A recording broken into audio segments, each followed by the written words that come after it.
دل بہت زیادہ تیزی سے دھڑک رہا تھا اور پھول اس کی طرف بڑھایا۔ سب کلاس فیلو حیرت سے دیکھ رہے تھے اور استاد بھی جاتے جاتے رک گئے۔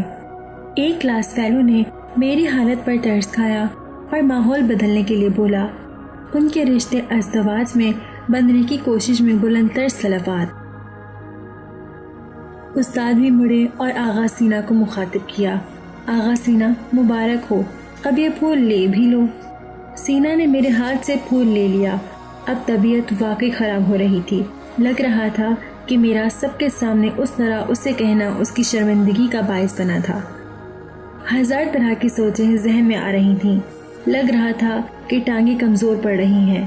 ایسا محسوس ہو رہا تھا کہ بس گرنے ہی والی ہوں۔ پھر آہستہ آہستہ دماغ بھی بند ہونے لگا کہ سینا کی ملائم اور محبت بھری آواز آئی، خانم سرمدی، آپ کی اہمیت ان چیزوں سے بہت زیادہ ہے۔ آپ اس لائق ہیں کہ بہت بہترین شخص ہی آپ کا ہمسفر ہو سکتا ہے۔ کیا؟ کان صحیح سن رہے تھے، لیکن میں تو ایسے بے یقینی کے انداز میں دیکھے جا رہی تھی۔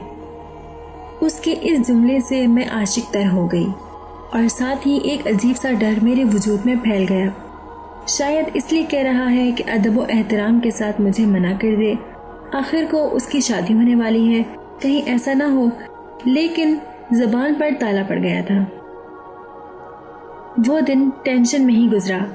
میں اگلے دن یونیورسٹی بھی نہیں گئی۔ بالکل بھی میری نفسیاتی حالت صحیح نہیں تھی۔ میرے گھر والوں کو میری اس حرکت کی خبر نہ تھی۔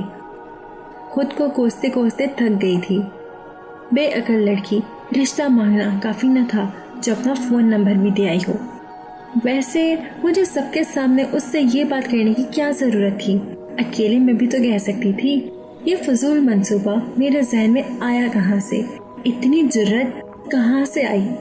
خود بھلا بات کرنے کی کیا ضرورت تھی؟ کسی اور کو بھی کہہ سکتی تھی، وہ میرا پیغام پہنچا دیتا۔ لیکن اب یہ ساری باتیں سوچنے کے لیے بہت دیر ہو چکی تھی۔ کمرے سے باہر بھی نہیں نکل پا رہی تھی۔ پڑھائی اور امتحان کا بہانہ بنا کر کمرے میں خود کو بند کر لیا تھا، لیکن کان تو باہر ہی لگے ہوئے تھے۔ جو ہی فون کی گھنٹی بجتی، سارا دھیان باہر چلا جاتا، اور میں نے نمبر بھی گھر کا دیا تھا۔